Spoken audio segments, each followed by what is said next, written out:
Let me.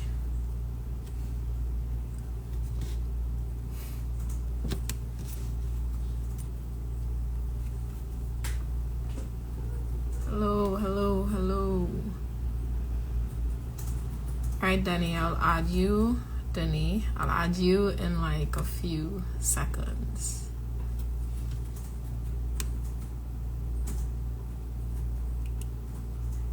Hi, Denny, Auntie. I don't know where VA is, but thank you for tuning in. Alright, let me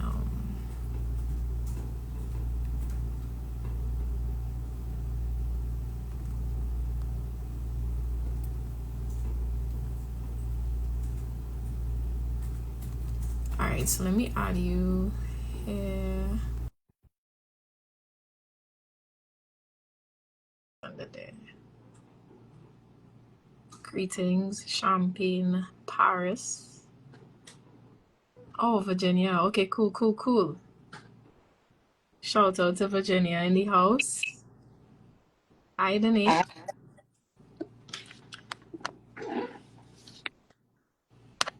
Oh, alright. Right, so we're just gonna wait until some more people come on to the live before we start. Yeah? Let me just make sure I can hear my...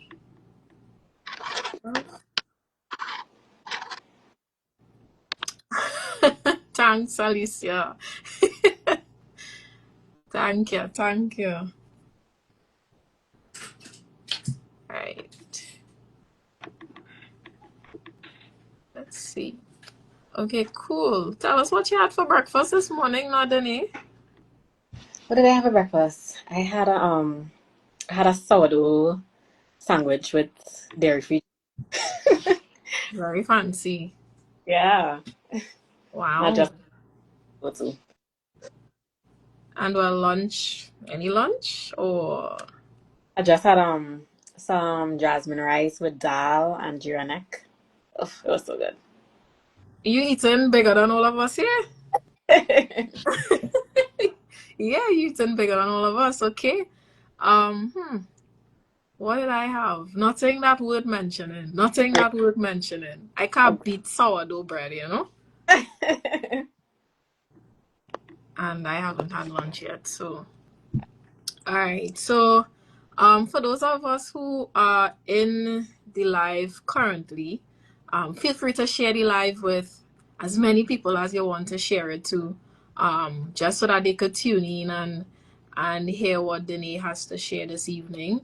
I feel like most of y'all are repeat persons to the live, but just a little bit of information on the program.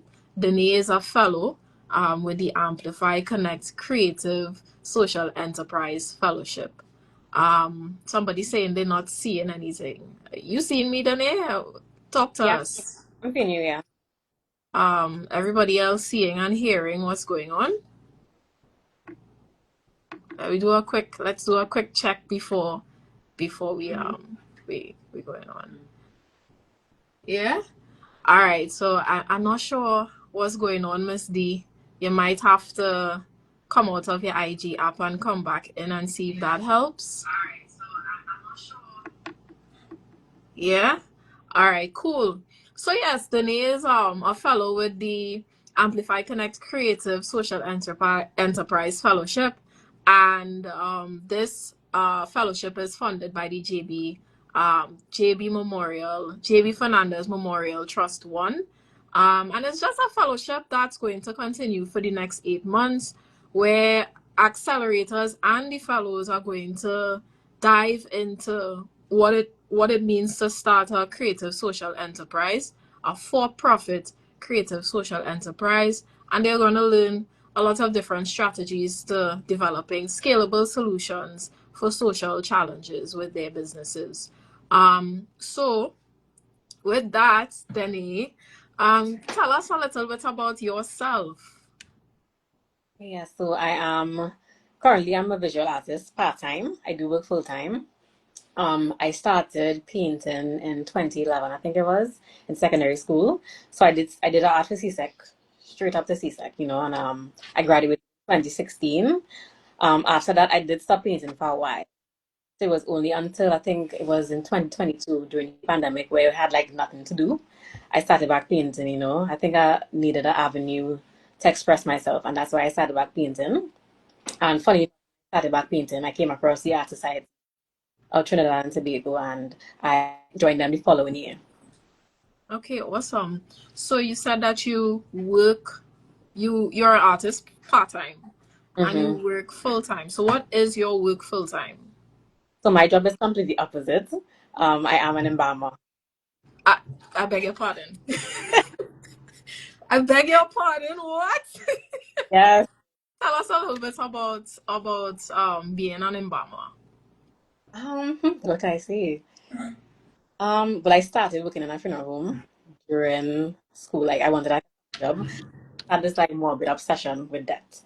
So my mom reached out to the funeral home and they offered me an internship, and the rest was history. That's crazy. That's crazy. Yeah. Like I did not know this information before, so I'm actually very Yeah. surprised. What does an embalmer do? Enlighten us a little bit about that role. We basically just prep the bodies for the funeral service. Okay. Okay, cool. I mean, I can see the art in that. Yeah. If A lot. there's if, yeah, I can see the art in that for sure.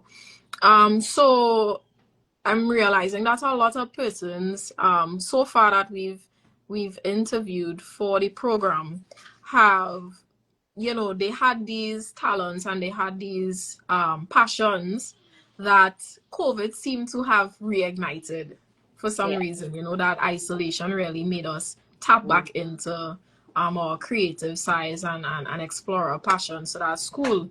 But what made you apply for the fellowship? Well, funny enough, last year I was invited to the US Embassy where I did a 2-day workshop on art for social change. And in this 2-day workshop, we basically just explored like how art could be used for like awareness and how it could be used to challenge cultural norms and everything like that. Yeah, So when I came across the application for the fellowship, I was like, this is perfect because I learned so much last year about this. So I'm yeah, finally getting to actually create my own organization. yeah. And what is that organization? Well, for me, I would like to tackle a lot of social issues that we have in Trinidad and Tobago, and I think a lot of them are interconnected. I would definitely like to tackle the unemployment in youth. I would like to tackle the lack of educational in the creative industry. Yeah, Also the lack of representation. For me, I would love to use my culture to treat these issues. For me, I really love my culture. I think that Trinidad and Tobago is such a vibrant place. yeah, Despite the challenges that we face, I think that I was born in such a perfect place. I think the culture is so rich, and it's not just the art, but it's the music, it's the dance, it's all the festivals that we have throughout the years. And yeah, I think definitely to address the social issues that we face. I think it encourages a lot of reflection and dialogue. Um, I think in Trinidad and Tobago, it highlights societal challenges and while bringing people together. For example, Carnival. I think I think Carnival really fosters unity, and I think it has a potential to not just bring people together, but inspire positive change. Carnival is my one of my favorite aspects of Trinidad and Tobago. Everybody know me. Why is a Carnival baby? Or they mm-hmm, know. So I think this is a space for inclusion. I think mm-hmm, this is a perfect place for expression. I think for those of you who have played mass before, I think you know the feeling of being on the road, being surrounded by strangers. It's just a sea of masqueraders, and I think in that moment you feel a sense of freedom, yeah, and you leave Carnival feeling refreshed and you feel just lighter. And for me, it's more than a celebration. I think it's more of a ritual. And I think despite all this vibrancy that we have in the country, I still see many creatives and professionals. They feel the need to leave Trinidad and Tobago to seek Mm-hmm. better opportunities outside, you know. And for me, I believe it's a bittersweet decision that they have to make because I mean, we are still a developing nation and home is home, you know, Yeah. and home has to be a part of that growth. But I think that sometimes it takes a few of us to lead by example. And I think when people witness what is possible, they Yeah. begin that they could do it as well. You know, so why not use the richness of our culture to develop and transform the country? I think my goal is to quite literally create opportunities to celebrate our culture and to empower and to reach and to help others just reach their potential. Yeah. Okay. And what what role do you see your art playing in all of these goals that you have for yourself? For me, I think that art could be used in so many different ways. I think that art could be used as in for therapy. I think people could become entrepreneurs, you know, through using art. Yeah. So if I wanted to become an artist, right? I mean, you work full time and you are artist part time, but I want to be a full time artist. What are the avenues for me to become paid and for art to become sustainable? I know you've only been doing it since during the pandemic, Mhm. but I mean, I feel like you might have like a at least a slight idea as to how it can be sustainable. Yes. So if you want to become an artist full time, I think what you could do is explore opportunities through the galleries in Trinidad and Tobago. I think the perfect place to start is the Art Society. They have exhibitions like all the time. Every month they have like a theme. You could apply to that theme. You could paint something related to that theme, and if you are selected to exhibit, you have the opportunity to showcase your work. You have the opportunity to sell your work. Okay, okay, that sounds good. And what has been we're just going back to the fellowship, what has been the most eye-opening or inspiring aspect of the fellowship so far? Um, I think for me, it's like the opportunity to build what exactly it is that I have in mind. Because I have so many ideas, and I think by watching the webinars, we see how these creatives have literally paved the way for us. So I'm Yeah, really excited to put forward my idea. yeah, okay. And how do you see the fellowship shaping you as a entrepreneur moving forward? Because I feel like, I mean, I'm a part of the fellowship as well, and you know we've had what, 3 4 webinars so far, and based on the content I'm pretty sure that you start to get like ideas, and even just some of the topics, like the type of campaigns. Has any light bulbs gone off so far, like within you, from the content so far? Yeah, for sure. I think for me, I'm more leaning towards doing a behavioral change campaign. I've Yeah. been doing a lot of regards to that. Um, so yeah, Yeah. Have you faced any challenges on the journey as a creative and as an entrepreneur thus far? challenges. I wouldn't say so really. I think doing my art, I think the only challenge I face is just really having to balance the art with, you know, working full time. But it works. Or what strategies have you developed to help balance the two? I think just time management. I think having a calendar and keeping things in your notes is very important because sometimes if I don't write down things, it Yeah. will happen. So I think it's very Yeah. important for certain things. So collaboration is like a big part of the fellowship. Of course, it's what, like 12 persons selected for the fellowship in total, both the fellowship and the accelerator. Have you connected with any other fellow in any meaningful way? Oh yes, I have. So I have met before the fellowship. I met Alicia.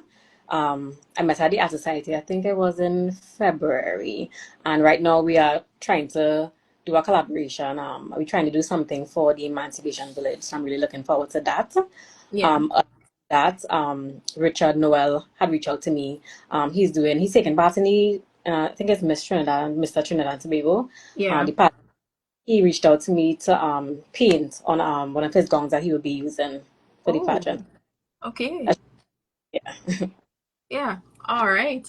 Um, can you tell us a little bit more about your creative practice? How do you define your art, blend your art with cultural storytelling and heritage and tradition? Because I mean, I read your bio Yeah. and you really, really do appreciate culture as a big part of like your art making. So, how do you blend and define your art through culture and art? Yeah.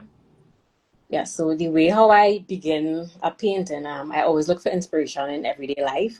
Just going on the way to work. When you go into the beach. I think that everything that you see, you take inspiration from.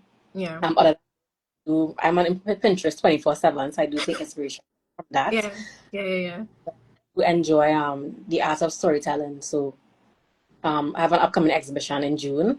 Oh, I trying to take different aspects of Trinidad and Tobago into this exhibition. yeah. So every single race, music, dance, all of these things. I'm trying to capture all of those things. Yeah. Who can your art be described to? Like what artist living currently, or maybe not living, would you hmm compare your art to? Um, hmm, I would say Leroy Clark, Dr. Leroy Clark. Yeah. He's one of my big fans. Mm-hmm. Um, I've also taken some inspiration in my dance pieces from Martin Superville. Yeah. Okay. Nice.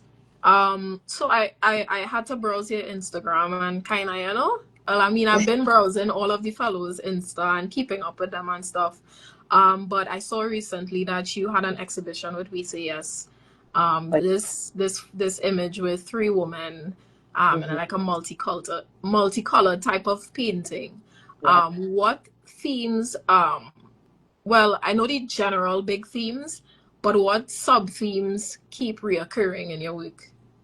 I would just say the black diaspora. Um, I love to capture um, my race, my ethnicity. That's very important to me, and just the issues, just behind those things. That piece that you actually saw was done for an exhibition, and the theme was just emancipation and repatriations. Yeah. Oh, yeah, that was a beautiful piece. Has it been sold yet, Yes, or it's been sold? yeah. See, I wanted to pin my offer, and see what we can do. Um, so you have been creating art consistently, for the past what, 4, 5 years? Consistently for about 3 years, I would say. 3 years. Mhm. And but I feel like when you say that you did art before and like Mhm. you started back, like in my mind, I don't know if anybody else feel like this, but I'm thinking, okay, let's see what this work looks like. But your work looks like you've been doing this consistently for like the past 10, 15 years. What are some things outside of like browsing Pinterest, and what can people do to kind of keep on top of like their skill as an artist? For me, Mhm. I'm a poet, so workshops and being mentored by different poets who might have had like a longer career than me, Mhm. and just consuming the content Yeah. continuously, surrounding myself in the environment would work for me. But what works for you? I think for me, sometimes when I have like an art block where I don't know what to paint, what I don't know what to do, what really Yeah. helps me is exhibitions by other artists. That really, Mm. really helps. Just go into them, seeing the themes that they have, seeing the techniques that they use, it really gives you inspiration. At any point in time, do you stray away from your typical style of painting? Um, Unless somebody asks for like a commission, I would say Yeah.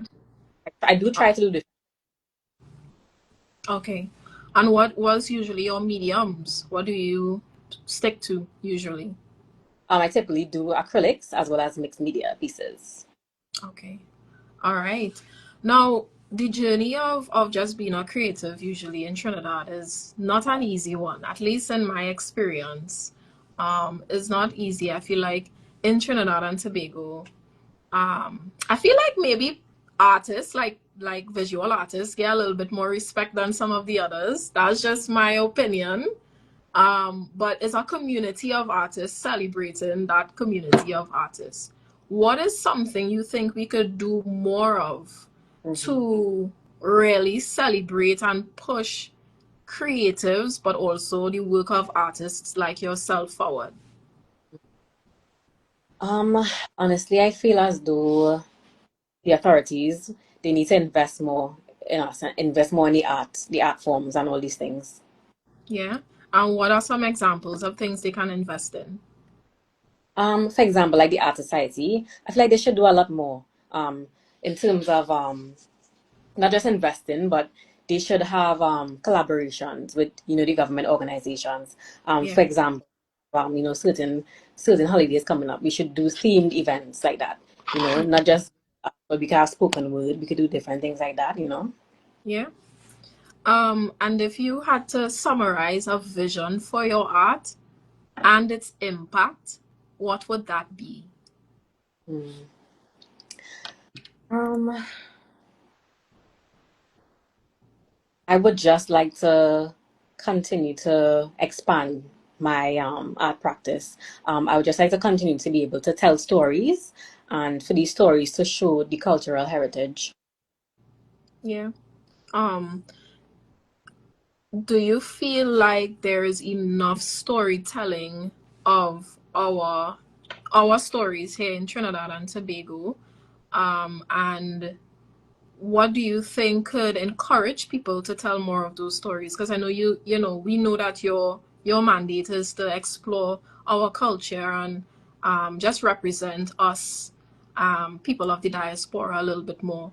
But what can other artists do to share our stories more through art? hmm Um, what I think it is, for example, like around carnival time, I realize that what they're doing now, they actually they are trying, but I think They're it needs to trying, be it needs to be done like throughout the entire year, not just for carnival. not just for carnival. I think what they're doing right now with the exhibitions that are themed, per month, whatever the case is, I think that it needs to be more focused on um, just bigger any culture. Yeah. All right. Now I have a few more questions, right? What the last one, that is the last one, but not the last one, would be um what advice would you give to somebody who's now starting and wants to build a career as a visual artist? I would say to never underestimate the power of having a community. I think that no matter how creative or driven you are, I think that once you have a community, it literally um, it amplifies your growth. And being surrounded by people who believe in you and who support you is literally everything. Yeah. So the young people listening who might want to have a career in visual, to be a visual artist, tap into that community, reach out to people, slide in people's inbox, go to events, go to exhibitions, and really build a support system is what I think Denée.